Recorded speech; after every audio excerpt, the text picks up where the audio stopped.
शुभोदय बच्चों। आज हम 8वीं कक्षा में तृतीय भाषा हिंदी विषय के अंतर्गत अगला पाठ यानी पाठ 15 भारतीय त्योहार, इस पाठ के बारे में चर्चा करेंगे। बच्चों, आप सभी जानते हैं ना, पूरे विश्व में वर्ष भर त्योहार, उत्सव, पर्व मनाने वाला अकेला देश भारत ही है। इसीलिए भारत में विविधता में एकता को हम देख सकते हैं।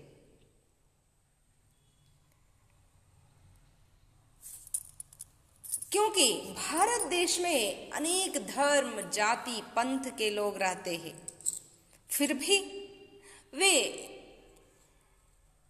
एक ही घर में रहने वाले भाइयों की तरह भाईचारे की भावना से मिलजुल कर सदा खुशी खुशी से एक दूसरे की भावनाओं को मर्यादा देते हुए, सम्मान देते हुए, गौरव देते हुए हर एक गम खुशी को आपस में बांटते हुए जीवन बिताते हैं। इसलिए पूरे विश्व में भारत जैसा प्राकृतिक सौंदर्य से हो या सांस्कृतिक दृष्टि से श्रेष्ठ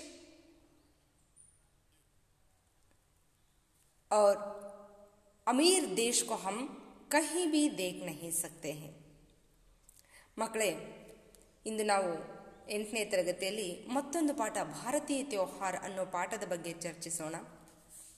ನಿಮಗೆಲ್ಲ ತಿಳಿದಿರೋ ಹಾಗೆ ಇಡೀ ವಿಶ್ವದಲ್ಲೇ ಭಾರತದಂತಹ ಒಂದು ಅಪರೂಪವಾದಂತಹ ಶ್ರೇಷ್ಠವಾದಂತಹ ದೇಶವನ್ನು ನಾವು ಮತ್ತೆಲ್ಲಿಯೂ ಕಾಣಲಿಕ್ಕೆ ಸಾಧ್ಯವಿಲ್ಲ. ಏಕೆಂದರೆ ಭಾರತದಲ್ಲಿ ಮಾತ್ರ ನಾವು ವಿವಿಧತೆಯಲ್ಲಿ ಏಕತೆಯನ್ನು ಕಾಣೋದಕ್ಕೆ ಸಾಧ್ಯ. ಬೇರೆ ಯಾವ ದೇಶದಲ್ಲೂ ಸಹ ವಿವಿಧತೆಯಲ್ಲಿ ಏಕತೆಯನ್ನು ಕಾಣೋದಕ್ಕೆ ಸಾಧ್ಯ ಇಲ್ಲ. ಏಕೆಂದರೆ ಭಾರತದಲ್ಲಿ ಮಾತ್ರ ಬೇರೆ ಬೇರೆ ಧರ್ಮ, ಜಾತಿ, ಮತ, ಪಂಥದ ಜನರು ವಾಸ ಮಾಡ್ತಾ ಇದ್ದಾರೆ. ಹಾಗೆ ವಾಸ ಮಾಡ್ತಾ ಇದ್ರು ಸಹ, ಒಂದೇ ನೆಲದಲ್ಲಿದ್ದರೂ ಸಹ ಎಲ್ಲರೂ ಒಂದೇ ಮನೆಯವರಂತೆ ಪ್ರೀತಿ ವಿಶ್ವಾಸದಿಂದ ಪ್ರತಿಯೊಂದು ಕಷ್ಟ ಸುಖವನ್ನು ಸಹ ಒಬ್ಬರಿಗೊಬ್ಬರು ಹಂಚಿಕೊಳ್ತಾ, ಒಬ್ಬರ ಭಾವನೆಗಳಿಗೆ ಮತ್ತೊಬ್ಬರು ಗೌರವವನ್ನು ಕೊಡ್ತಾ, ಒಬ್ಬರನ್ನೊಬ್ಬರು ಪ್ರೀತಿಸ್ತಾ ಆನಂದದಿಂದ ಸಹಬಾಳ್ವೆಯನ್ನು ನಡೆಸ್ತಾ ಇದ್ದಾರೆ. ಪ್ರಾಕೃತಿಕ ದೃಷ್ಟಿಯಿಂದಲೇ ಆಗಿರಲಿ, ಪ್ರಾಕೃತಿಕ ಸೌಂದರ್ಯದಲ್ಲೇ ಆಗಿರಲಿ, ಸಾಂಸ್ಕೃತಿಕ ದೃಷ್ಟಿಯಿಂದಲೇ ಆಗಿರಲಿ, ನಮ್ಮ ಭಾರತ ದೇಶ ಎಲ್ಲ ದೇಶಗಳಿಗಿಂತಲೂ ವಿಭಿನ್ನವಾಗಿರುವಂಥದ್ದಾಗಿದೆ. ಆದ್ದರಿಂದಲೇ ಇಡೀ ವಿಶ್ವದಲ್ಲೇ ಸಾಂಸ್ಕೃತಿಕ ಸಾಂಸ್ಕೃತಿಕ ದೃಷ್ಟಿಯಲ್ಲಿ ಮತ್ತು ಆಚಾರ ವಿಚಾರಗಳನ್ನು ಚಾಚೂ ತಪ್ಪದೆ ಅನುಕರಣೆ ಮಾಡುವಂತಹ ದೃಷ್ಟಿಯಲ್ಲಿ ಹೆಗ್ಗಳಿಕೆಯನ್ನು ಪಡ್ಕೊಂಡಿರುವಂತಹ ದೇಶವಾಗಿದೆ. ಹಾಗಿದ್ರೆ ಮಕ್ಕಳೇ, ಇಂದಿನ ಈ ಭಾರತೀಯ ತ್ಯೋಹಾರ ಪಾಠದಲ್ಲಿ ಯಾವ ಹಬ್ಬಗಳ ಬಗ್ಗೆ ಮಾಹಿತಿಯನ್ನು ನೀಡಿದ್ದಾರೆ, ಏನೆಲ್ಲ ತಿಳಿಸಿಕೊಟ್ಟಿದ್ದಾರೆ ಅನ್ನೋದನ್ನು ನಾವು ಈ ಪಾಠದಲ್ಲಿ ನೋಡೋಣ. इस पाठ के द्वारा बच्चे भारतीय संस्कृति और आचार विचार से परिचित होते हैं. इस पाठ के अध्ययन करने से हम सभी को भारतीय संस्कृति के बारे में, भारतीय संस्कृति कितना श्रेष्ठ है, किस लिए श्रेष्ठ है, और हर प्रांत में रहने वाले लोगों का आचार विचार कैसा है, इन सभी से हम परिचित होते हैं.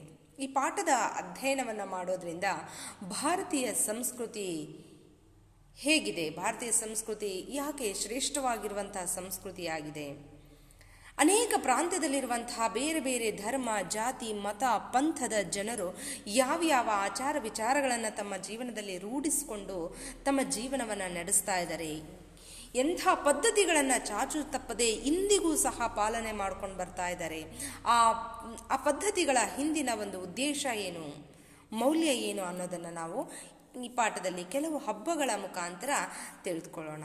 ಹಾಗಿದ್ರೆ ಬನ್ನಿ ಮಕ್ಕಳೇ, ಈ ಪಾಠದಲ್ಲಿ ಯಾವ ಹಬ್ಬಗಳ ಪರಿಚಯವನ್ನು ನಮಗೆ ಮಾಡಿಕೊಡ್ತಾ ಇದ್ದಾರೆ ಅನ್ನೋದನ್ನು ನೋಡೋಣ. समस्त विश्व में भारत ही एक ऐसा देश है जहां पर्व एवं त्योहारों का सिलसिला वर्ष भर चलता रहता है. ಇಡೀ ವಿಶ್ವದಲ್ಲಿ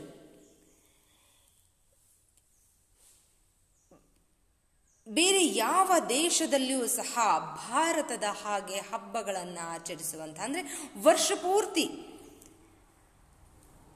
ಹಬ್ಬಗಳನ್ನು ಆಚರಿಸುವಂತಹ ಸಂಭ್ರಮವನ್ನು ಬೇರೆ ಯಾವ ದೇಶದಲ್ಲೂ ಸಹ ನಾವು ಕಾಣೋದಕ್ಕೆ ಸಾಧ್ಯವಿಲ್ಲ. ಸಿಲ್ಸಿಲ ಅಂದರೆ ಸಾಲು ಸಾಲಾಗಿ ಹಬ್ಬಗಳು ಬರ್ತಾನೆ ಇರ್ತವೆ ವರ್ಷ ಪೂರ್ತಿ. ಅಂದರೆ ಒಂದು ತಿಂಗಳಲ್ಲಿ ಒಂದು ಹಬ್ಬ ಆದರೆ ಮತ್ತೊಂದು ತಿಂಗಳಲ್ಲಿ ಮತ್ತೊಂದು ಹಬ್ಬ, ಹೀಗೆ ವರ್ಷದ 12 ತಿಂಗಳ ಕಾಲವೂ ಸಹ ಹಬ್ಬಗಳನ್ನು ಆಚರಿಸುವಂತಹ ದೇಶ, ಹಬ್ಬಗಳನ್ನು ಆಚರಿಸುವಂಥ ನಾಡು ಅಂದರೆ ನಮ್ಮ ದೇಶ ಮಾತ್ರ. भारतीय जनजीवन में इन धार्मिक उत्सवों और त्योहारों का महत्व है.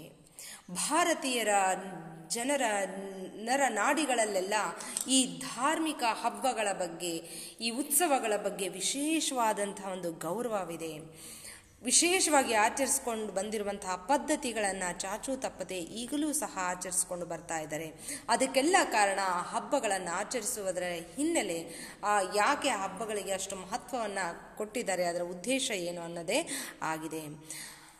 ಆ ಹಬ್ಬಗಳನ್ನು ಆಚರಿಸುವುದಕ್ಕಿರುವಂತಹ ಹಿನ್ನೆಲೆಯೇ ಇಂದಿಗೂ ಸಹ ಆ ಜನರು ಅವುಗಳನ್ನು ಚಾಚೂ ತಪ್ಪದೆ ಪಾಲಿಸಿಕೊಂಡು ಬರೋದಕ್ಕೆ ಕಾರಣವಾಗಿದೆ.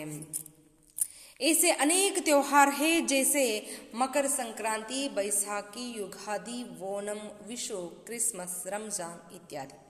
ಹೀಗೆ ಅಂದರೆ ಭಾರತೀಯರೆಲ್ಲರೂ ಸಹ ಚಾಚೂ ತಪ್ಪದೆ ಆ ಪದ್ಧತಿಗಳನ್ನು ಅನುಕರಣೆ ಮಾಡಿಕೊಂಡು ಬಂದಿರುವುದಕ್ಕೆ ಆ ಹಬ್ಬಗಳು ಪಡೆದುಕೊಂಡಿರುವಂತಹ ವಿಶೇಷವಾದಂಥ ಮಹತ್ವವೇ ಕಾರಣವಾಗಿದೆ. ಅಂಥ ಹಬ್ಬಗಳಾವವು ಅಂದರೆ ವಿಶೇಷವಾದ ಉದ್ದೇಶ, ವಿಶೇಷವಾದಂಥ ಪಾವಿತ್ರ್ಯತೆ, ವಿಶೇಷವಾಗಿರುವಂಥ ಮಹತ್ವವನ್ನು ಹೊಂದಿರುವಂತಹ ಹಬ್ಬಗಳಾವವು ಅಂತಂದರೆ ಮಕರ ಸಂಕ್ರಾಂತಿ, ಬೈಸಾಖಿ, ಯುಗಾದಿ, ಓಣಂ, ವಿಶು, ಕ್ರಿಸ್ಮಸ್, ರಂಜಾನ್. ಹೀಗೆ ಆಯಾ ಧರ್ಮಕ್ಕನುಗುಣವಾಗಿ ಆಯಾ ಧರ್ಮದ ಜನರು ಆ ಪದ್ಧತಿಗಳನ್ನು ಇಂದಿಗೂ ಸಹ ಚಾಚೂ ತಪ್ಪದೆ ಅವುಗಳನ್ನು ಪಾಲನೆ ಮಾಡಿಕೊಂಡು ಬರ್ತಾ ಇದ್ದಾರೆ. कुछ त्योहारों का परिचय इस पाठ में दिया जा रहा है. ಕೆಲವು ಹಬ್ಬಗಳ ಮಾಹಿತಿಯನ್ನು ಈ ಪಾಠದಲ್ಲಿ ನೀಡಲಾಗಿದೆ. ಹಾಗಿದ್ರೆ ಮೊದಲನೇದಾಗಿ ನಾವು ಮಕರ ಸಂಕ್ರಾಂತಿ ಹಬ್ಬವನ್ನು ಯಾವ ರೀತಿಯಾಗಿ ಆಚರಿಸ್ತಾರೆ, ಅದನ್ನು ಆಚರಿಸೋದರ ಹಿಂದಿನ ಉದ್ದೇಶ ಏನು, ಅದನ್ನು ಜನರು ಯಾವ ರೀತಿ ಸಂಭ್ರಮದಿಂದ ಆಚರಿಸ್ತಾರೆ ಅನ್ನೋದನ್ನು ನಾವು ನೋಡೋಣ. मकर संक्रांति. मकर संक्रांति प्रत्येक वर्ष जनवरी महीने में पूरे भारत में, विशेषतः दक्षिण भारत में मनाया जाता है. ಮಕರ ಸಂಕ್ರಾಂತಿಯನ್ನು ಪ್ರತಿ ವರ್ಷ ಜನವರಿ ತಿಂಗಳಲ್ಲಿ ಇಡೀ ಭಾರತದಾದ್ಯಂತ ಆಚರಿಸ್ತಾರೆ. ಅದರಲ್ಲೂ ವಿಶೇಷವಾಗಿ ದಕ್ಷಿಣ ಭಾರತದಲ್ಲಿ ತುಂಬ ಸಂಭ್ರಮ ಸಡಗರದಿಂದ ವಿಜೃಂಭಣೆಯಿಂದ ಈ ಹಬ್ಬವನ್ನು ಆಚರಣೆ ಮಾಡ್ತಾರೆ. ಸಂಕ್ರಾಂತಿ को फसल की कटाई का त्योहार भी कहा जाता है.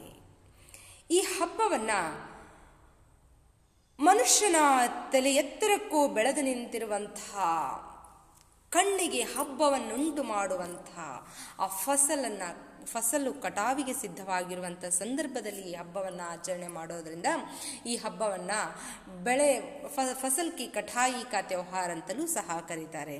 ಅಂದರೆ ಆ ಸಮಯದಲ್ಲಿ ರೈತ ವರ್ಷಪೂರ್ತಿ ಹೇಗೆ ಕಷ್ಟಪಟ್ಟು ಆ ಒಂದು ಬೆಳೆಸಿರ್ತಾನೆ ಬೆಳೆಗಳನ್ನು, ಅಂದರೆ ಬೀಜವನ್ನು ಬಿತ್ತಿ ಆ ಮಟ್ಟಕ್ಕೆ ತನ್ನ ಎತ್ತರಕ್ಕೂ ಸಹ ಆ ಬೀಜ ಮೊಳಕೆ ಹೊಡೆದು ಬೆಳಿಬೇಕಂದ್ರೆ ಸಾಕಷ್ಟು ಶ್ರಮವನ್ನು ರೈತ ಪಟ್ಟಿರ್ತಾನೆ.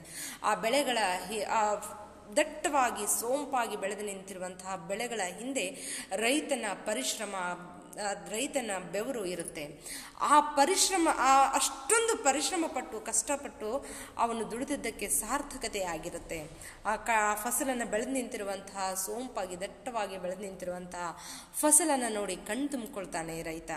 ಹಾಗಾಗಿ ಆ ಹಬ್ಬವನ್ನು ಕಟಾವಿನ ಹಬ್ಬ ಅಂತಲೂ ಸಹ ಕರೀತಾರೆ. इस त्योहार को घर घर में सुख संपत्ति के संकेत के रूप में मनाया जाता है. ಈ ಹಬ್ಬವನ್ನು ಪ್ರತಿ ಮನೆಯಲ್ಲೂ ಸಹ ಸುಖ, ಶಾಂತಿ, ಸಂಪತ್ತು ಅಂದರೆ ಸಮೃದ್ಧಿಯ ಸಂಕೇತವಾಗಿ ಈ ಹಬ್ಬವನ್ನು ಆಚರಣೆ ಮಾಡ್ತಾರೆ. युगों से ऐसा माना जा रहा है कि इसी दिन उत्तरायण पुण्यकाल प्रारंभ होता है. ಅನೇಕ ಯುಗಗಳಿಂದ ಅನಾದಿ ಕಾಲದಿಂದಲೂ ಜನರು ನಂಬಿಕೊಂಡು ಬಂದಿರುವಂತಹ ಒಂದು ಬಲವಾದ ಆಳವಾದ ನಂಬಿಕೆ ಏನಪ್ಪ ಅಂದರೆ ಈ ದಿನವೇ ಅಂದರೆ ಮಕರ ಸಂಕ್ರಾಂತಿಯ ಹಬ್ಬವನ್ನು ಆಚರಿಸುವ ದಿನವೇ ಉತ್ತರಾಯಣ ಪುಣ್ಯಕಾಲ ಪ್ರಾರಂಭವಾಗುತ್ತೆ ಅನ್ನೋದು ಜನರ ನಂಬಿಕೆಯಾಗಿದೆ. इस दिन सूर्य मकर राशि में प्रवेश करता है. ಇದೇ ದಿನ ಅಂದರೆ ಮಕರ ಸಂಕ್ರಾಂತಿ ಹಬ್ಬದ ದಿನದಂದೇ ಸೂರ್ಯ ಮಕರ ರಾಶಿಯನ್ನು ಪ್ರವೇಶ ಮಾಡ್ತಾನೆ ಅನ್ನೋದು ಜನರ ನಂಬಿಕೊಂಡು ಬಂದಿರುವಂತಹ ಒಂದು ನಂಬಿಕೆ. यहाँ विश्वास है कि उत्तरायण में देह त्याग करने वाले व्यक्ति जन्म मरण के चक्र से मुक्त हो जाते हैं. ಒಂದು ವಿಶ್ವಾಸ ಏನಪ್ಪಾ ಅಂತಂದ್ರೆ, ಬಲವಾಗಿ ನಂಬ್ಕೊಂಡು ಬಂದಿರುವಂತಹ ಒಂದು ವಿಶ್ವಾಸ ಏನಪ್ಪಾ ಅಂದ್ರೆ, ಈ ಮಕರ ಸಂಕ್ರಾಂತಿ ಹಬ್ಬದ ದಿನ, ಆ ದಿನ ತುಂಬಾ ವಿಶೇಷವಾದ ಮಹತ್ವವನ್ನು ಹೊಂದಿರುವಂತಹ ದಿನ. ಯಾಕಪ್ಪ ಆ ದಿನಕ್ಕೆ ಅಷ್ಟೊಂದು ಮಹತ್ವ ಇದೆ ಅಂತಂದ್ರೆ, ನಮ್ಮ ಪೂರ್ವಿಕರು ನಂಬಿಕೊಂಡು ಬಂದಿರುವಂತಹ ಒಂದು ನಂಬಿಕೆ ಏನಪ್ಪಾ ಅಂದ್ರೆ, ಈ ಉತ್ತರಾಯಣ ಕಾಲದಲ್ಲಿ ಅಂದರೆ ಈ ಮಕರ ಸಂಕ್ರಾಂತಿ ಹಬ್ಬದ ದಿನದಂದು ದೇಹತ್ಯಾಗ ಮಾಡಿದಂತಹ ವ್ಯಕ್ತಿಗಳು, ಅಂದರೆ ಸಾವನ್ನಪ್ಪಿದಂತಹ ವ್ಯಕ್ತಿಗಳು, ಯಾರಿಗೆ ಮಕರ ಸಂಕ್ರಾಂತಿ ಹಬ್ಬದ ದಿನದಂದು ಸಾವು ಬರುತ್ತೋ, ಮರಣ ಬರುತ್ತೋ, ಆ ಮರಣವನ್ನಪ್ಪಿದಂತಹ ವ್ಯಕ್ತಿಗಳು ಜನನ ಮರಣದ ಚಕ್ರದಿಂದ ಮುಕ್ತಿಯನ್ನ ಪಡೀತಾರೆ. ಅವರು ಆ ಭಗವಂತನಲ್ಲಿ, ಆ ಸೃಷ್ಟಿಕರ್ತನಲ್ಲಿ ಐಕ್ಯವಾಗ್ತಾರೆ, ಲೀನರಾಗ್ತಾರೆ. ಮತ್ತೊಮ್ಮೆ ಅವರಿಗೆ ಹುಟ್ಟು ಇರೋದಿಲ್ಲ. ಹೇಗೆ ಹುಟ್ಟಿದಂತಹ ಮನುಷ್ಯ ಸಾಯಲೇಬೇಕು, ಸತ್ತಂಥ ಮನುಷ್ಯ ಮತ್ತೊಂದು ಬಾರಿ ಜನ್ಮವನ್ನು ಪಡ್ಕೊಳ್ತಾನೆ ಅನ್ನೋದು ಒಂದು ನಂಬಿಕೆ. ಆದರೆ ಯಾರು ಈ ಉತ್ತರಾಯಣ ಪುಣ್ಯಕಾಲದಲ್ಲಿ ಅಂದರೆ ಮಕರ ಸಂಕ್ರಾಂತಿ ಹಬ್ಬದ ದಿನದಂದು ಯಾರು ಸಾವನ್ನಪ್ಪುತ್ತಾರೋ ಅವರು ಈ ಜನನ ಮರಣದ ಚಕ್ರದಿಂದ ಮುಕ್ತಿಯನ್ನು ಪಡೀತಾರೆ. ಅವರು ಆ ಭಗವಂತನಲ್ಲಿ ಲೀನವಾಗಿ ಹೋಗ್ತಾರೆ. ಅವರಿಗೆ ಮತ್ತೆ ಹುಟ್ಟು ಅನ್ನೋದು ಇರೋದಿಲ್ಲ ಅನ್ನೋದು ಜನರ ನಂಬಿಕೆ. महाभारत के भीष्म पितामह कुरुक्षेत्र के युद्ध में घायल होने पर भी इसी दिन की प्रतीक्षा करते रहे. ಮಹಾಭಾರತದ ಭೀಷ್ಮ ಪಿತಾಮಹ ಕುರುಕ್ಷೇತ್ರ ಯುದ್ಧದಲ್ಲಿ ಗಾಯಾಳು ಆಗಿದ್ರು ಸಹ, ಪೂರ್ತಿಯಾದಂಥ ದೇಹ ಬಾಣಗಳಿಂದ ಚುಚ್ಚಲ್ಪಟ್ಟು ರಕ್ತಸ್ರಾವ ಆಗ್ತಾ ಇದ್ರು ಸಹ ಅವರು ಈ ದಿನದ ನಿರೀಕ್ಷೆಯಲ್ಲಿ ಇದ್ರು. ಅಂದರೆ ಮಕ್ಕಳೇ, ನಿಮಗೆ ಭೀಷ್ಮ ಪಿತಾಮಹರ ಬಗ್ಗೆ ಗೊತ್ತಿರಬೇಕು. ಈ ಮಹಾಭಾರತ ಯುದ್ಧ ಅನ್ನೋದು ಪಾಂಡವ ಮತ್ತು ಕೌರವರ ಮಧ್ಯೆ ಹಸ್ತಿನಾಪುರದ ಸಿಂಹಾಸನಕ್ಕಾಗಿ ನಡೆದ 18 ದಿನಗಳ ಮಹಾಯುದ್ಧ ಆಗಿದೆ. ಈ ಯುದ್ಧದಲ್ಲಿ ಅರ್ಜುನ ಯುದ್ಧಭೂಮಿಯನ್ನು ಪ್ರವೇಶಿಸಿದಾಗ ಯುದ್ಧಭೂಮಿಯಲ್ಲಿ ತನ್ನ ಎದುರಾಳಿಯಾಗಿ ದುರ್ಯೋಧನನ ಸಹೋದರರು ತುಂಬ ಚಿಕ್ಕ ವಯಸ್ಸಿನಲ್ಲಿ ಗುರುಕುಲದಲ್ಲಿ ವಿದ್ಯಾಭ್ಯಾಸವನ್ನು ಮಾಡ್ತಾ ಇರುವಂಥ ಸಂದರ್ಭದಲ್ಲಿ ಪಾಂಡವರ ಆದಿಯಾಗಿ ದುರ್ಯೋಧನರು ಸಹ ಒಂದೇ ನೆಲದಲ್ಲಿ ಒಂದೇ ಗುರುವಿನ ಬಳಿ ವಿದ್ಯಾಭ್ಯಾಸವನ್ನು ಪಡೆದಂತಹ ಮಕ್ಕಳಾಗಿದ್ದರು. ಅವರೆಲ್ಲರಲ್ಲೂ ಆ ಆತ್ಮೀಯತೆಯ ಸಹೋದರತ್ವದ ಭಾವನೆ ಇತ್ತು. ಆ ಯುದ್ಧ ಭೂಮಿಯಲ್ಲಿ ಅರ್ಜುನ ಅವರ ಎದುರಾಳಿಯಾಗಿ ನಿಂತಾಗ ಆ ಒಂದು ಗುರುಕುಲದಲ್ಲಿ ಕಳೆದಂತಹ ದಿನಗಳು ಆತನಿಗೆ ನೆನಪಿಗೆ ಬರ್ತವೆ. ತನ್ನ ಎದುರುಗಡೆ ನಿಂತಿರುವಂತಹ ಸಹೋದರನಾದಂತಹ ದುರ್ಯೋಧನನ್ನಾಗಲಿ ಅಥವಾ ಆತನ ಸಹೋದರರನ್ನಾಗಲಿ ಅಥವಾ ಆತನಿಗೆ ಬೆಂಬಲವಾಗಿ ನಿಂತಿರುವಂತಹ ಭೀಷ್ಮ ಪಿತಾಮಹರು, ಅಂದರೆ ಅವರು ಕೌರವರಿಗೂ ತಾತನ ಆಗಿದ್ರು ಮತ್ತು ಪಾಂಡವರಿಗೂ ತಾತನ ಆಗಿದ್ರು. ಈ ಕೌರವ ಮತ್ತು ಪಾಂಡವರನ್ನು ಜೊತೆಯಾಗಿ ಸಮಾನ ಪ್ರೀತಿಯಿಂದ ಮಮತೆಯಿಂದ ಕಥೆಗಳನ್ನು ಹೇಳ್ತಾ ಅವರನ್ನು ಬೆಳೆಸಿದಂತಹ ಒಂದು ಕೀರ್ತಿ ಆ ಭೀಷ್ಮ ಪಿತಾಮಹರಿಗೆ ಸಲ್ಲುತ್ತೆ. ಆ ಮಮತೆ, ಆ ಪ್ರೀತಿ, ಆ ವಾತ್ಸಲ್ಯ ಅರ್ಜುನನ ಕಣ್ಮುಂದೆ ಬರುತ್ತೆ.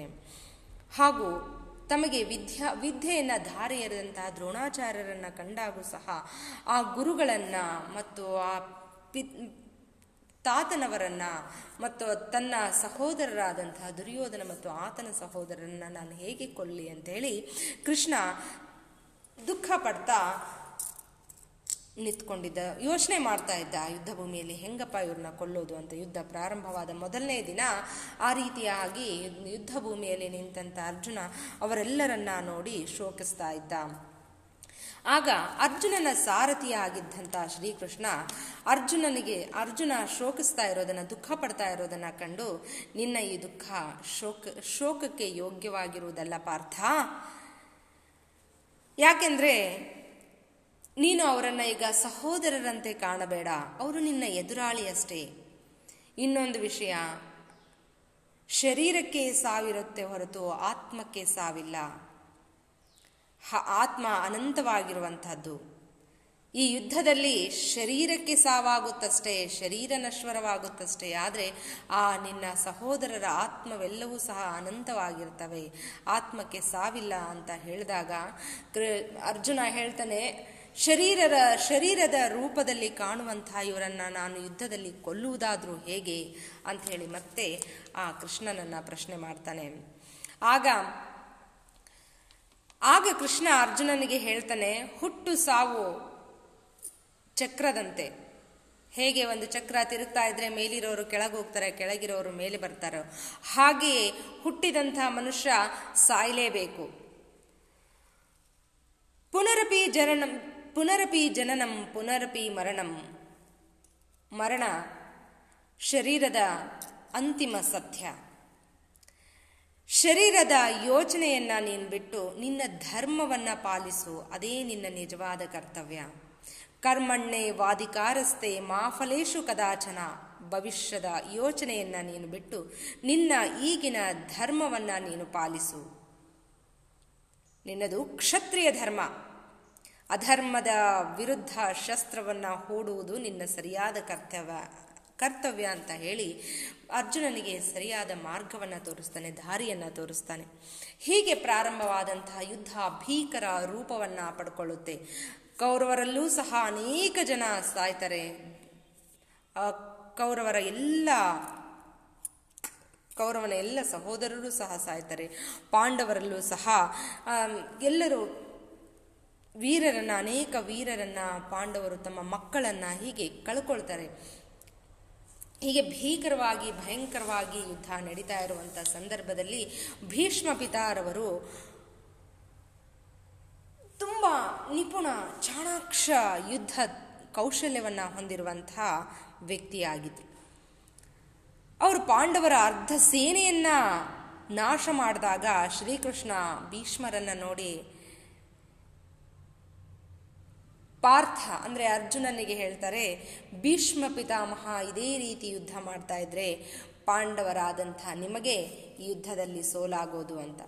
ಆಗ ಅರ್ಜುನನಿಗೆ ಒಂದು ಮಾತು ನೆನಪಾಗುತ್ತೆ. ಭೀಷ್ಮ ಪಿತಾಮಹ ತನ್ನ ತಂದೆಗೆ ವಚನವನ್ನ ನೀಡಿರ್ತಾರೆ, ಶಿಖಂಡಿಯ ಜೊತೆ ನನ್ನ ಎದುರಾಳಿ ಶಿಖಂಡಿ ಆಗಿದ್ರೆ ಆತನ ಮೇಲೆ ನಾನು ಬಾಣಪ್ರಯೋಗವನ್ನು ಮಾಡುವುದಿಲ್ಲ ಅಂತ. ಮತ್ತೆ ಅದೇ ಸಂದರ್ಭದಲ್ಲಿ ಇಚ್ಛಾಮರಣದ ವರವನ್ನೂ ಸಹ ಅವರು ಪಡ್ಕೊಂಡಿರ್ತಾರೆ. ಹಾಗಾಗಿ ಅರ್ಜುನ ಆ ಮಾತನ್ನ ನೆನಪಿಸಿಕೊಂಡು ಅವರೇನ್ ಮಾಡ್ತಾರೆ, ಅರ್ಜುನ ಮತ್ತು ಶ್ರೀಕೃಷ್ಣ ಭೀಷ್ಮನ ಎದುರಾಳಿಯಾಗಿ ಯುದ್ಧ ಮಾಡುವಂಥ ಸಂದರ್ಭದಲ್ಲಿ ಆ ಪಡೆಗೆ, ಎದುರಾಳಿ ಬಂದಂತಹ ಪಡೆಗೆ ಶಿಖಂಡಿಯ ಮುಂದಾಳತ್ವದಲ್ಲಿ ಒಂದು ಸೇನೆಯನ್ನ ಅವರು ಕಳಿಸ್ತಾರೆ. ಆಗ ಭೀಷ್ಮ ಪಿತಾಮಹರು ಶಿಖಂಡಿಯ ಮೇಲೆ ಬಾಣ ಪ್ರಯೋಗಿಸದೇ ಇದ್ದಾಗ ಶಿಖಂಡಿ ಭೀಷ್ಮನಿಗೆ ಬಾಣವನ್ನ ಬಿಡ್ತಾರೆ. ಆ ಶಿಖಂಡಿ ಪ್ರಯೋಗಿಸಿದಂತಹ ಬಾಣ ಭೀಷ್ಮನ ಎದೆಯನ್ನ ಪ್ರವೇಶಿಸಿದಾಗ ಅರ್ಜುನ ಅಲ್ಲಿಗೆ ಬಂದು ಭೀಷ್ಮನ ಸೂಕ್ಷ್ಮ ಅಂಗಾಂಗಗಳ ಮೇಲೆ ಬಾಣ ಪ್ರಯೋಗವನ್ನ ಮಾಡ್ತಾರೆ. ಬಾಣ ಪ್ರಯೋಗಿಸಿದಾಗ ನೋವನ್ನ ಸಹಿಸಿಕೊಳ್ಳೋದಿಕ್ಕಾಗದೆ ಭೀಷ್ಮ ರಥದಿಂದ ಕೆಳಗೆ ಉರುಳಿ ಬೀಳ್ತಾರೆ. ಯುದ್ಧ ಭೂಮಿಯ ಮೇಲೆ ಯುದ್ಧ ನಡೀತಾ ಇರುವಂತಹ ಸಂದರ್ಭದಲ್ಲಿ ನೆಲದ ಮೇಲೆ ಉರುಳ್ತಾರೆ. ಆಗ ಪಾಂಡವರೆಲ್ಲರೂ ಸಹ ಸುತ್ತುವರೆದು ಭೀಷ್ಮನ ಮೇಲೆ ಬಾಣ ಪ್ರಯೋಗವನ್ನ ಮಾಡ್ತಾರೆ. ಆಗ ಭೀಷ್ಮನನ್ನ ಬಾಣದ ಹಾಸಿಗೆಯ ಮೇಲೆ ಮಲಗಿಸಲಾಗುತ್ತೆ. ಹೇಗೆ ಇಲ್ಲಿ ಕಾಣ್ತಾ ಇದೆಯಲ್ಲ, ಹಾಗೆ ಎಲ್ಲರೂ ಸಹ ಸುತ್ತುವರೆದು ಪಾಂಡವರೆಲ್ಲರೂ ಭೀಷ್ಮನ ಮೇಲೆ ಬಾಣ ಪ್ರಯೋಗ ಮಾಡಿದಾಗ ನಾವು ಹೇಗೆ ಹಾಸಿಗೆಯನ್ನು ಹಾಸ್ಕೊಂಡು ಹಾಸಿಗೆ ಮೇಲೆ ಮಲಗ್ತೀವೋ ಹಾಗೆ ಬಾಣದ ಹಾಸಿಗೆಯ ಮೇಲೆ ಭೀಷ್ಮ ಪಿತಾಮಹ ಮಲಗಬೇಕಾಗುತ್ತೆ. ಅಷ್ಟೆಲ್ಲ ನೋವನ್ನು ಅನುಭವಿಸ್ತಾ ಇದ್ರೂ ಸಹ ಭೀಷ್ಮ ಆ ಕ್ಷಣಕ್ಕೆ ಸಾವನ್ನಪ್ಪೋದಿಲ್ಲ. ಎಲ್ಲರೂ ಸಹ ಭೀಷ್ಮ ಇನ್ನೇನು ಹತರಾದ್ರು, ಭೀಷ್ಮ ಸಾಯ್ತಾರೆ ಅನ್ನೋ ಶೋಕದಲ್ಲಿದ್ರೂ ಸಹ ಭೀಷ್ಮ ಪಿತಾಮಹ ಅಲ್ಲಿ ಸಾಯೋದಿಲ್ಲ. ಆ ಕ್ಷಣಕ್ಕೆ ಅವರು ಆ ಉತ್ತರಾಯಣ ಪುಣ್ಯಕಾಲದ ನಿರೀಕ್ಷೆಯಲ್ಲಿರ್ತಾರೆ. ಹಾಗಾಗಿ ಕೊನೆಗೂ ಅವರು ಉತ್ತರಾಯಣ ಪುಣ್ಯಕಾಲ ಸಮೀಪಿಸ್ತಾ ಇದ್ದಂತೆ, ಅಂದರೆ सूर्य के मकर राशि में प्रवेश करते ही उन्होंने अंतिम सांस ली. ಇಷ್ಟೆಲ್ಲ ದೇಹದ ತುಂಬೆಲ್ಲ ಬಾಣಗಳು ಚುಚ್ಕೊಂಡು ರಕ್ತಸ್ರಾವ ಆಗ್ತಾ ಇದ್ರು ಸಹ ಅತೀವವಾದಂಥ ಅಸಹನೀಯವಾದಂಥ ನೋವನ್ನು ಸಹಿಸಿಕೊಳ್ತಾ ಸಂಕಟವನ್ನು ಪಡ್ತಾ ಅವರು ಹಿಂಸೆಯನ್ನು ಪಡ್ಕೊಳ್ತಾ ಆ ಸೂರ್ಯ ಮಕರ ರಾಶಿಯನ್ನು ಪ್ರವೇಶ ಮಾಡುವವರೆಗೂ ಸಹ ಕಾಯ್ಕೊಂಡಿದ್ದು ಸೂರ್ಯ ಮಕರ ರಾಶಿಯನ್ನು ಪ್ರವೇಶ ಮಾಡುವಂಥ ಸಂದರ್ಭದಲ್ಲಿ ತಮ್ಮ ಪ್ರಾಣವನ್ನು ತ್ಯಾಗ ಮಾಡ್ತಾರೆ. ಅಂತಿಮ ಕೊನೆ ಉಸಿರನ್ನು ಎಳೀತಾರೆ. ಇದು ಭೀಷ್ಮ ಪಿತಾಮಹರ ಕಥೆಯಾಗಿತ್ತು. ಯಾಕೆ ಈ ರೀತಿಯಾಗಿ ಮಾಡ್ತಾರೆ ಭೀಷ್ಮ ಪಿತಾಮಹರು ಅಂದರೆ ಈ ಜನನ ಮರಣದ ಚಕ್ರದಿಂದ ಮುಕ್ತಿಯನ್ನು ಪಡಿಬೇಕಾಗಿತ್ತು. ಅವರಿಗೆ ಮತ್ತೆ ಭೂಮಿಯ ಮೇಲೆ ಹುಟ್ಟಿ ಬಂದು ಈ ಜಂಜಾಟದಲ್ಲಿ ಸಿಕ್ಕಾಕೊಳ್ಳುವಂಥ ಭಾವನೆ ಯೋಚನೆ ಅವರಿಗೆ ಇರಲಿಲ್ಲ. ಈ ಸಾಕು, ಈ ನರಜನ್ಮ ಸಾಕು, ನರಜನ್ಮದಿಂದ ನನಗೆ ಮುಕ್ತಿ ಬೇಕು ಅನ್ನೋ ಭಾವನೆ ಅವರದಾಗಿತ್ತು. ಹಾಗಾಗಿ ಈ ನರಜನ್ಮದಿಂದ ಮುಕ್ತಿಯನ್ನು ಪಡೆಯುವ ಕಾರಣಕ್ಕಾಗಿಯೇ ಅವರು ಮಕರ ಸಂಕ್ರಾಂತಿ ಹಬ್ಬದ ದಿನವನ್ನೇ ಕಾಯ್ತಾ ಇದ್ರು. ಅಂದರೆ ಸೂರ್ಯ ಮಕರ ರಾಶಿಯನ್ನು ಪ್ರವೇಶ ಮಾಡುವಂಥ ಸಮಯವನ್ನು ಕಾಯ್ತಾ ಇದ್ರು. ಯಾವಾಗ ಸೂರ್ಯ ಮಕರ ರಾಶಿಯಲ್ಲಿ ಪ್ರವೇಶ ಮಾಡ್ತಾರೋ, ಇಲ್ಲಿ ನೋಡ್ತಾ ಇದ್ದೀವಲ್ವ, ಸೂರ್ಯ ಮಕರ ರಾಶಿಯನ್ನು ಪ್ರವೇಶ ಮಾಡ್ತಾನಲ್ಲ, ಆಗ ಅವರು ತಮ್ಮ ಕೊನೆ ಉಸಿರನ್ನು ಎಳೀತಾರೆ. ಇದು ಮಕರ ಸಂಕ್ರಾಂತಿ ಹಬ್ಬದ ವಿಶೇಷವಾಗಿತ್ತು. ಹಾಗಿದ್ರೆ ಈಗ ಮತ್ತಾವ ಹಬ್ಬದ ಮಾಹಿತಿಯನ್ನು ನೀಡಿದ್ದಾರೆ ಅನ್ನೋದನ್ನು ನೋಡೋಣ. ಇದು ಬೈಸಾಖಿ ಹಬ್ಬ. ಬೈಸಾಖಿ ಹಬ್ಬವನ್ನು ಎಲ್ಲಿ ಆಚರಿಸ್ತೀವಿ, ನಾವು ಹೇಗೆ ಆಚರಿಸ್ತೀವಿ ಅನ್ನೋದನ್ನು ನೋಡೋಣ. यह त्योहार पंजाब में मनाया जाता है. ಬೈಸಾಖಿ ಹಬ್ಬವನ್ನು ಪಂಜಾಬಲ್ಲಿ ಆಚರಿಸಲಾಗುತ್ತೆ. ಯಾವ ರೀತಿ ನಾವು ಮಕರ ಸಂಕ್ರಾಂತಿ ಹಬ್ಬ ಅಂತ ನಮ್ಮ ಕರ್ನಾಟಕದಲ್ಲಿ ಆಚರಣೆ ಮಾಡ್ತೀವೋ ಹಾಗೆ ಪಂಜಾಬಲ್ಲಿ ಬೈಸಾಖಿ ಅನ್ನೋ ಹೆಸರಿನಿಂದ ಹಬ್ಬವನ್ನು ಆಚರಣೆ ಮಾಡ್ತಾರೆ. ಲೋಗ್ ಇಸೆ ನಯೇ ಸಾಲ್ ಕಾ ಪ್ರಾರಂಭ ಮಾನ್ತೆ ಹೇ. ಅಲ್ಲಿಯ ಜನ ಈ ಹಬ್ಬವನ್ನು ಹೊಸ ವರ್ಷದ ಪ್ರಾರಂಭೋತ್ಸವದ ದಿನ ಅಂತ ಹೇಳಿ ಕರೀತಾರೆ. ಅಂದರೆ ನಾವು ಯಾವ ರೀತಿಯಾಗಿ ಯುಗಾದಿ ಹಬ್ಬವನ್ನು ವರ್ಷದ ಮೊದಲನೇ ದಿನ, ವರ್ಷದ ಆರಂಭ ಅಂತ ಕರಿತೀವೋ ಹಾಗೆಯೇ ಬೈಸಾಖಿ ಹಬ್ಬವನ್ನು ಪಂಜಾಬಲ್ಲಿರುವಂತಹ ಜನ ಹೊಸ ವರ್ಷದ ಪ್ರಾರಂಭ ಅಂತ ಕರೀತಾರೆ. ಇಸೆ ನೈ ಫಸಲ್ ಕಾ ತ್ಯೋಹಾರ್ ಭಿ ಮಾನಾ ಜಾತಾ ಹೇ. ಈ ಹಬ್ಬವನ್ನು ಕೇವಲ ಹೊಸ ವರ್ಷದ ಪ್ರಾರಂಭೋತ್ಸವದ ದಿನ ಅಂತ ಅಷ್ಟೇ ಅಲ್ಲ, ಇದನ್ನು ಹೊಸ ಫಸಲಿನ ಹಬ್ಬ ಅಂತಲೂ ಸಹ ಕರೀತಾರೆ. इस अवसर पर खेत हरे भरे दिखाई पड़ते हैं और रबी फसल कटाई के लिए तैयार रहती है. ಈ ಹಬ್ಬದಲ್ಲಿ ಹೇಗೆ ಈ ಹಬ್ಬವನ್ನು ಹೊಸ ವರ್ಷದ ಪ್ರಾರಂಭೋತ್ಸವ ಅಂತ ಹೇಳಿ ಕರೀತಾರೆ, ಜೊತೆಗೆ ಈ ಹಬ್ಬವನ್ನು ಹೊಸ ಫಸಲಿನ ಹಬ್ಬ ಅಂತಲೂ ಕರೀತಾರೆ.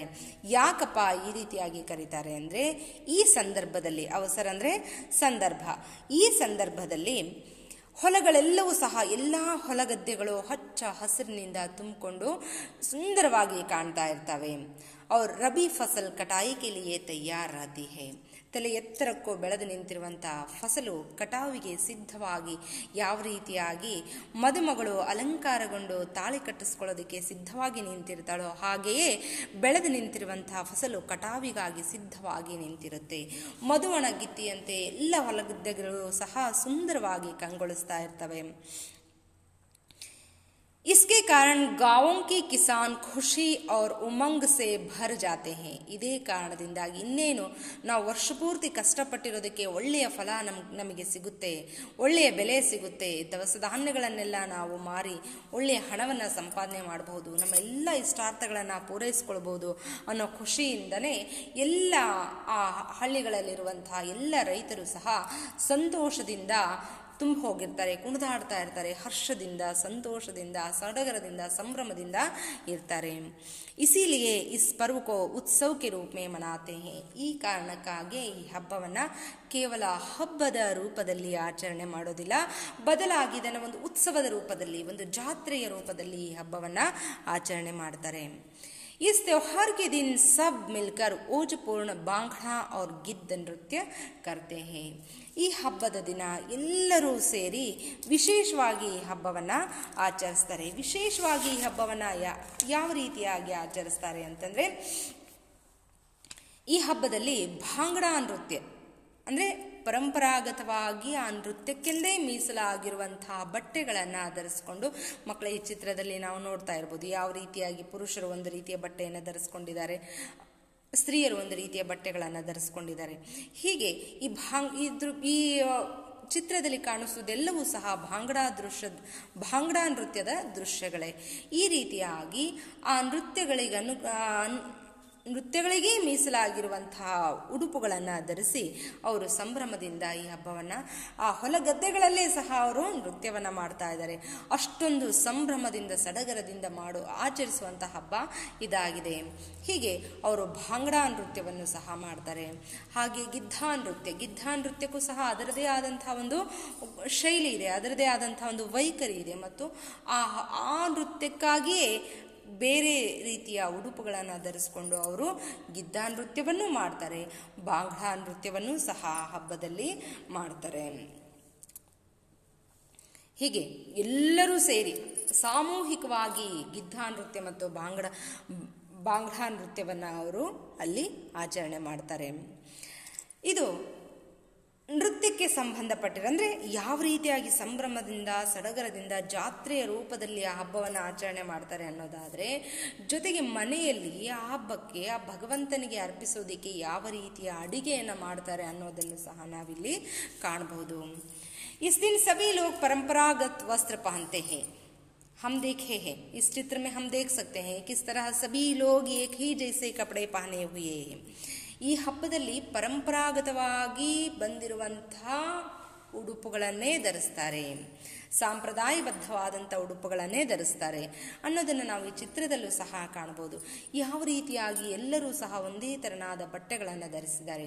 ಇದು ಈ ಹಬ್ಬದ ವಿಶೇಷ. ಗಿದ್ದಾ ನೃತ್ಯ ಮತ್ತು ಭಾಂಗ್ಡಾ ನೃತ್ಯವನ್ನು ಮಾಡೋದು ಒಂದು ವಿಶೇಷವಾದರೆ, ಮತ್ತೊಂದು ಏನಪ್ಪ ಅಂದರೆ ಈ ಹಬ್ಬದಲ್ಲಿ ತಮಗೆ ಅನುಕೂಲಕ್ಕೆ ಬೇಕಾದಂಥ ಬಟ್ಟೆಗಳನ್ನು ಅವರಲ್ಲಿ ಧರಿಸೋದಿಲ್ಲ. ಪರಂಪರಾಗತವಾಗಿ ಇರುವಂಥ ಬಟ್ಟೆಗಳನ್ನೇ ಅವರು ಎಲ್ಲರೂ ಸಹ ಧರಿಸ್ತಾರೆ. ಇದು ಈ ಹಬ್ಬದ ಒಂದು ವೈಶಿಷ್ಟ್ಯ. ಜೊತೆಗೆ ताजे गेहूं और आटे की रोटी, देसी घी और गुड़ खाते हैं. ಪರಂಪರಾಗತವಾಗಿರುವಂತಹ ವಸ್ತ್ರವನ್ನು ಧರಿಸೋದಷ್ಟೇ ಅಲ್ಲ, ಮನೆಯಲ್ಲಿ ತಮ್ಮ ಗದ್ದೆಗಳಲ್ಲೇ ಬೆಳೆದಿರುವಂತಹ ಗೋಧಿಯಿಂದ ರೊಟ್ಟಿಯನ್ನು ಮಾಡ್ಕೊಳ್ತಾರೆ ಮತ್ತು ಮನೆಯಲ್ಲೇ ತಯಾರಿಸಿದಂತಹ ತುಪ್ಪ ಮತ್ತು ಬೆಲ್ಲವನ್ನು ಭಗವಂತನಿಗೆ ಅರ್ಪಿಸಿ ಅದನ್ನೇ ಅವರು ಆ ದಿನ ಆಹಾರವನ್ನು ಪ್ರಸಾದದ ರೂಪದಲ್ಲಿ ಸ್ವೀಕರಿಸ್ತಾರೆ. ಇದು ಮನೆಯಲ್ಲಿ ಮಾಡುವಂಥ ಹಬ್ಬದ ಔತಣ ಮತ್ತು ಭಗವಂತನಿಗೆ ಅರ್ಪಿಸುವ ಪ್ರಸಾದದ ವಿಷಯ. ಆದರೆ ಇನ್ನೊಂದು ಈ ಹಬ್ಬದ ವೈಶಿಷ್ಟ್ಯ ಏನಪ್ಪ ಅಂದರೆ, इस उत्सव में उत्सवाग्नि जलाकर उसके चारों ओर नाचते हैं. ತಮ್ಮ ಹೊಲಗದ್ದೆಗಳಲ್ಲಾಗಿರ್ಬೋದು ಅಥವಾ ದೇವಸ್ಥಾನದ ಮುಂಭಾಗದಲ್ಲಾಗಿರ್ಬೋದು ಉತ್ಸವಾಗ್ನಿಯನ್ನು ನಾವು ಈ ಚಿತ್ರದಲ್ಲಿ ಕಾಣೋ ಹಾಗೆ ಉತ್ಸವಾಗ್ನಿಯನ್ನು ಹೊತ್ತಿಸಿ ಅಗ್ನಿಗೆ ಪವಿತ್ರವಾದಂತಹ ಅಗ್ನಿಗೆ ತಮ್ಮ ಮನಸ್ಸಿನಲ್ಲಿರುವಂಥ ಎಲ್ಲ ಬೇಡಿಕೆಗಳನ್ನು ಹೇಳಿಕೊಂಡು ಭಕ್ತಿಯಿಂದ ಆ ಅಗ್ನಿಗೆ ನಮಸ್ಕರಿಸಿ ಆ ಅಗ್ನಿಯ ಸುತ್ತಲೂ ಸಹ 4 ಕಡೆ ಎಲ್ಲರೂ ಸುತ್ತುವರೆದು ಸಂಭ್ರಮದಿಂದ ಸಡಗರದಿಂದ ನೃತ್ಯವನ್ನು ಮಾಡ್ತಾರೆ. ಎಲ್ಲರೂ ಪರಂಪರಾಗತವಾದಂತಹ ವಸ್ತ್ರವನ್ನು ಧರಿಸ್ತಾರೆ, ಪರಂಪರಾಗತವಾಗಿ ಬಂದಿರುವಂತಹ ಸಂಪ್ರದಾಯಬದ್ಧಂಥ ಉಡುಪುಗಳನ್ನು ಧರಿಸ್ತಾರೆ, ಪರಂಪರಾಗತವಾಗಿ ಮಾಡ್ಕೊಂಡು ಬಂದಿರುವಂತಹ ಅಡಿಗೆಯನ್ನೇ ಮಾಡ್ತಾರೆ, ಮನೆಯಲ್ಲೇ ತಯಾರಿಸಿದಂತಹ ತುಪ್ಪವನ್ನೇ ಆ ಭಗವಂತನಿಗೆ ಅರ್ಪಿಸ್ತಾರೆ. ಜೊತೆಗೆ ಬೆಲ್ಲ, ತುಪ್ಪ ಮತ್ತು ತಮ್ಮ ಹೊಲಗದ್ದೆಗಳಲ್ಲೇ ಬೆಳೆದಿರುವಂತಹ ಗೋಧಿಯಿಂದ ಮಾಡಿರುವಂತಹ ರೊಟ್ಟಿಯನ್ನು ಅಲ್ಲಿ, ಅಂದರೆ ಆ ಗೋಧಿಯನ್ನು ಬೀಸಿ ಆ ಗೋಧಿಯನ್ನು ಹಿಟ್ಟು ಮಾಡಿ ಅದರಿಂದ ಚಪಾತಿಯನ್ನು ಮಾಡಿ ಏನು ಮಾಡ್ತಾರೆ, ಅದನ್ನು ಭಗವಂತನಿಗೆ ಅರ್ಪಿಸ್ತಾರೆ. ಇದು ಈ ಹಬ್ಬದ ವೈಶಿಷ್ಟ್ಯವಾಗಿದೆ. ಹೀಗೆ ಪಂಜಾಬಲ್ಲಿರುವಂತಹ ಜನ ಆ ಹಬ್ಬವನ್ನು ತುಂಬ ಸಂಭ್ರಮ ಸಡಗರದಿಂದ ಹೊಸ ಫಸಲಿನ ಹಬ್ಬ ಅಂತಲೂ ಸಹ ಜಾತ್ರೆಯ ರೂಪದಲ್ಲಿ ತುಂಬಾ ಸಂಭ್ರಮದಿಂದ ಸಡಗರದಿಂದ ಈ ಹಬ್ಬವನ್ನು ಆಚರಿಸಿ ಸಂತೋಷ ಪಡ್ತಾರೆ. ಇದು ಬೈಸಾಖಿ ಹಬ್ಬದ ವೈಶಿಷ್ಟ್ಯ. ಈಗ ವಿಶು ಅನ್ನೋ ಹಬ್ಬದ ಬಗ್ಗೆ ಮಾಹಿತಿಯನ್ನು ಪಡ್ಕೊಳ್ಳೋಣ. ಈ ವಿಶು ಅನ್ನೋ ಹಬ್ಬವನ್ನು ಎಲ್ಲಿ ಆಚರಣೆ ಮಾಡ್ತಾರೆ, ಯಾವ ರೀತಿಯಾಗಿ ಆಚರಣೆ ಮಾಡ್ತಾರೆ, ಈ ಹಬ್ಬದ ಒಂದು ವೈಶಿಷ್ಟ್ಯ ಏನು ಅನ್ನೋದನ್ನು ಈಗ ನೋಡೋಣ. विशु केरल में नववर्ष के आरंभ को विशु त्योहार के रूप में मनाया जाता है. ಕೇರಳದಲ್ಲಿ ಈ ವಿಶು ಅನ್ನೋ ಹಬ್ಬವನ್ನು ಹೊಸ ವರ್ಷದ ಪ್ರಾರಂಭೋತ್ಸವ ಅಂತ ಕರೀತಾರೆ. ಕರ್ನಾಟಕದಲ್ಲಿ ಮಕರ ಸಂಕ್ರಾಂತಿ ಹಬ್ಬ ಅಥವಾ ಯುಗಾದಿ ಹಬ್ಬವನ್ನು ಹೊಸ ವರ್ಷದ ಪ್ರಾರಂಭೋತ್ಸವ ಅಂತ ಕರೆದ್ರೆ, ಪಂಜಾಬಲ್ಲಿ ಬೈಸಾಖಿ ಹಬ್ಬವನ್ನು ಹೊಸ ವರ್ಷದ ಪ್ರಾರಂಭೋತ್ಸವದ ದಿನ ಅಂತ ಕರೀತಾರೆ. ಹಾಗಾದರೆ ಕೇರಳದಲ್ಲಿ ವಿಶು ಅನ್ನೋ ಹಬ್ಬವನ್ನು ಹೊಸ ವರ್ಷದ ಆರಂಭ ಅಂತ ಕರೀತಾರೆ. ಮತ್ತೆ ಆ ಹೊಸ ವರ್ಷದ ಪ್ರಾರಂಭೋತ್ಸವ ದಿನ ಅಂತಲೇ ಅದನ್ನು ಹಬ್ಬವನ್ನು ವಿಜೃಂಭಣೆಯಿಂದ ಆಚರಣೆ ಮಾಡ್ತಾರೆ. विशु का नो अर्थात शुभ दृश्य के अवलोकन की प्रथा इस नववर्ष के उत्सव का महत्वपूर्ण अंग होता है. ವಿಶು ಕಾನೋ ಅಂದರೆ ಶುಭ ದೃಶ್ಯಗಳ ಅವಲೋಕನ. ಈ ಹಬ್ಬದ ಮತ್ತೊಂದು ವೈಶಿಷ್ಟ್ಯ ಏನಪ್ಪ ಅಂದರೆ, ಯಾವಾಗಲೂ ಸಹ ಈ ಹಬ್ಬದ ದಿನದಂದು ಒಳ್ಳೆಯ ವಿಷಯಗಳನ್ನೇ ಕೇಳಬೇಕು, ಒಳ್ಳೆಯ ವಿಷಯಗಳನ್ನೇ ನೋಡಬೇಕು, ಒಳ್ಳೆಯ ಕೆಲಸಗಳನ್ನೇ ಮಾಡಬೇಕು, ಒಳ್ಳೆಯದನ್ನೇ ಆಲೋಚನೆ ಮಾಡಬೇಕು, ಒಳ್ಳೆಯದನ್ನು ಮಾತಾಡಬೇಕು ಅನ್ನೋದು ಈ ಹಬ್ಬದ ಒಂದು ವೈಶಿಷ್ಟ್ಯ. ಅಂದರೆ ಒಟ್ಟಾರೆಯಾಗಿ ಹೇಳೋದಾದರೆ, ಕೆಟ್ಟ ಆಲೋಚನೆಗಳಾಗಲಿ ಹತ್ರ ಸುಳಿಯೋ ಹಾಗಿಲ್ಲ, ಕೆಟ್ಟ ಕೆಲಸಗಳನ್ನು ಮಾಡೋ ಹಾಗಿಲ್ಲ, ಕೆಟ್ಟ ಮಾತುಗಳನ್ನು ಆಡೋ ಹಾಗಿಲ್ಲ. ಎಲ್ಲವೂ ಸಹ ಶಾಂತಿಯಿಂದ ಸಂತೋಷದಿಂದ ತುಂಬಿರಬೇಕು. ಮನೆಯ ವಾತಾವರಣ ಆಗಿರಲಿ ಅಥವಾ ಊರಿನ ವಾತಾವರಣವಾಗಿರಲಿ ಶಾಂತಿ ಸಹನೆಯಿಂದ ತುಂಬಿರಬೇಕು, ಸಂಭ್ರಮದಿಂದ ಸಡಗರದಿಂದ ತುಂಬಿರಬೇಕು ಅನ್ನೋದು ಈ ಹಬ್ಬದ ವೈಶಿಷ್ಟ್ಯ ಆಗಿದೆ. ಹಾಗಾಗಿಯೇ ಅಲ್ಲಿ ವಿಶು ಕಾನೋ ಅಂದರೆ ಶುಭ ದೃಶ್ಯಗಳ ಅವಲೋಕನವನ್ನು ಮಾಡೋದೇ ಈ ಹಬ್ಬದ ಅಂದರೆ ಈ ಹೊಸ ವರ್ಷದ ಹಬ್ಬದ ಒಂದು ಮಹತ್ವಪೂರ್ಣ ಅಂಗವಾಗಿದೆ. ಅಂದರೆ ಇಲ್ಲಿ ಇನ್ನೊಂದು ಈ ಹಬ್ಬವನ್ನು ಆಚರಿಸೋದ್ರಲ್ಲಿ ಒಂದು ವಿಶೇಷವಾದಂತಹ ಒಂದು ಪದ್ಧತಿ ಇದೆ. ಏನಪ್ಪ ಅದು ಅಂದರೆ, ಅಕ್ಷತ್, ನಯೇ ವಸ್ತ್ರ, तांबूल पत्र, सुपारी, दर्पण, फूल, सिक्का आदि समृद्धि के सूचक पदार्थों को कांस के बर्तन में रखा जाता है, जिसे खनी कहते हैं. हम इस थाली में देख रहे हैं, एक और कुमकुम है, चंदन है, हल्दी है और अक्षत है. इस तरह सारे समृद्धि सूचक पदार्थों को ಈ ತಾಂಬೂಲ್ ಪತ್ರ ಹೇ.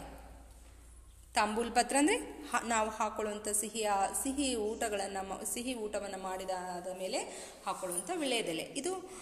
ಇದು ಸಹ ಸಮೃದ್ಧಿ ಸೂಚಕ, ಅಂದರೆ ಒಳ್ಳೆಯ ಶುಭ ಕೆಲಸಗಳಿಗಾಗಿ ಉಪಯೋಗಿಸುವಂಥ ಒಂದು ಪದಾರ್ಥವಾಗಿದೆ. ಈ ತಾಂಬೂಲ್ ಪತ್ರ ವಿಳೆದೆಲೆ ಇದನ್ನು ಸಹ ಅಲ್ಲಿ ಇಡಲಾಗುತ್ತೆ. ಜೊತೆಗೆ ಸುಪಾರಿ ಅಂದರೆ ಅಡಿಕೆ, ತಾಂಬೂಲ್ ಪತ್ರ, ಅಡಿಕೆ ಮತ್ತು ದರ್ಪಣ್ ಅಂದರೆ ಕನ್ನಡಿಯನ್ನು, ಸಿಕ್ಕೆ ಅಂತಂದರೆ ನಾಣ್ಯವನ್ನು, ಹಣ್ಣುಗಳನ್ನು ಮತ್ತು ಅಕ್ಷತೆ ಕಾಳುಗಳನ್ನು, ಇವೆಲ್ಲವುಗಳನ್ನು ಈ ಚಿತ್ರದಲ್ಲಿ ಕಾಣಿಸಿರುವಂತೆ ತೋರಿಸಿರುವ ಹಾಗೆ ಒಂದು ಖಾಸ್ಗೆ ಬರ್ತನ್ಮೆ ಅಂದರೆ ತಾಮ್ರದ ಕೊಡದಲ್ಲಿ, ತಾಮ್ರದ ಬಿಂದಿಗೆಯಲ್ಲಿ ಆ ಎಲ್ಲ ಅಂದರೆ ಅಕ್ಷತೆ ಕಾಳು, ಹೊಸ ವಸ್ತ್ರವನ್ನು ಬಿಂದಿಗೆಯ ಬಾಯಿಗೆ ಕಟ್ಟಲಾಗುತ್ತೆ. ಹೊಸ ವಸ್ತ್ರ, ಅಕ್ಷತೆ ಕಾಳು, ವಿಳೆದೆಲೆ, ಅಡಿಕೆ, ಕನ್ನಡಿ, ಹೂವು, ಹಣ್ಣು, ನಾಣ್ಯಗಳು, ಈ ರೀತಿಯಾಗಿ ಒಟ್ಟಾರೆಯಾಗಿ ಸಮೃದ್ಧಿಯನ್ನು ಸೂಚಿಸುವಂತಹ, ಸಮೃದ್ಧಿಗೆ ಸಂಕೇತವಾಗಿರುವಂಥ ಎಲ್ಲ ವಸ್ತುಗಳನ್ನು ಆ ಬಿಂದಿಗೆಯಲ್ಲಿ ಹಾಕಿ ಆ ಬಿಂದಿಗೆಯನ್ನು ಹೊಸ ವಸ್ತ್ರದಿಂದ ಮುಚ್ಚಲ್ಪಟ್ಟು ಅದನ್ನು ಸಿದ್ಧ ಮಾಡ್ತಾರೆ. ಈ ರೀತಿ ಸಿದ್ಧಗೊಳಿಸಿರುವಂತಹ ಬಿಂದಿಗೆಗೆ ಖನಿ ಅಂತ ಕರೀತಾರೆ.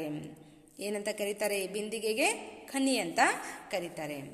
परिवार की सबसे बड़ी सदस्य कनी की व्यवस्था विशु की पूर्व दिन रात ही करती है. ಆ ಪರಿವಾರದ ಹಿರಿಯ ಗೃಹಿಣಿ ಈ ಕನಿಯ ವ್ಯವಸ್ಥೆಯನ್ನು ಮಾಡ್ತಾರೆ. ಅಂದರೆ ಆ ಹೊಸ ಬಿಂದಿಗೆಯನ್ನು ತಂದು ಅದನ್ನು ಶುಚಿಗೊಳಿಸಿ ಶುಭ್ರವಾಗಿ ತೊಳೆದು ಅದನ್ನು ಒಂದು ಬಟ್ಟೆಯಿಂದ ಒರೆಸಿ, ಎಲ್ಲೂ ಹಸಿ ಆಗದೆ ಇರೋ ಹಾಗೆ ಒರೆಸಿ, ಅದರಲ್ಲಿ ವಿಳ್ಯೆದೆಲೆ, ಅಕ್ಷತೆ ಕಾಳು, ನಾಣ್ಯವನ್ನು ಮತ್ತು ಅಡಿಕೆ, ಕನ್ನಡಿ, ಹಣ್ಣು, ಹೂವು, ಹೀಗೆ ಎಲ್ಲ ವಸ್ತುಗಳನ್ನು ಅದರಲ್ಲಿ ತುಂಬಿ ಅದನ್ನು ಪೂಜೆಗೆ ಸಿದ್ಧ ಮಾಡಿ, ನಾವು ಈ ಚಿತ್ರದಲ್ಲಿ ಕಾಣೋ ಹಾಗೆ ದೇವರ ಜಗಲಿಯ ಮೇಲೆ ಅದನ್ನು ಇಟ್ಟು ಪೂಜಿಸಲಾಗುತ್ತೆ. ಇದು ಆ ಹಬ್ಬದ ಒಂದು ವಿಶಿಷ್ಟವಾದಂಥ ಮಹತ್ವವನ್ನು ಹೊಂದಿರುವಂಥ ಒಂದು ಪದ್ಧತಿಯಾಗಿದೆ. ಯಾಕೆ ಈ ಪದ್ಧತಿಯನ್ನು ಅಲ್ಲಿ ಆಚರಣೆ ಮಾಡ್ತಾರೆ? ಈ ಪದ್ಧತಿಯ ಹಿಂದಿರುವಂಥ ಒಂದು ನಂಬಿಕೆ ಏನಪ್ಪ ಅಂತಂದರೆ, केरल के लोगों का विश्वास है कि विशु के दिन जो सबसे पहले इसे देखता है, इसके लिए नववर्ष मंगलकारी हो जाता है.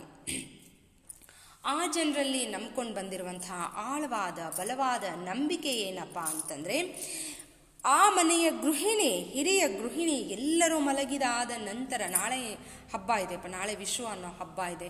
ಹೇಗೆ ನಾವು ಮಕರ ಸಂಕ್ರಾಂತಿ ಹಬ್ಬವನ್ನು ಮಾಡ್ತೀವಲ್ಲ, ಹಾಗೆ ನಮಗೆ ಯಾವ ರೀತಿ ಸಂಕ್ರಾಂತಿ ಹಬ್ಬ ಇರುತ್ತೋ ಹಾಗೆ ಅವರಿಗೆ ವಿಶು ಅನ್ನೋ ಹಬ್ಬ. ಆ ವಿಶು ಹಬ್ಬ ನಾಳೆ ಇದೆ ಅಂದಾಗ ಎಲ್ಲರೂ ಮಲಗಿದಾದ ನಂತರ, ಅದರ ಹಿಂದಿನ ರಾತ್ರಿ ಎಲ್ಲರೂ ಮಲಗಿದಾದ ಮೇಲೆ ಆ ಮನೆಯ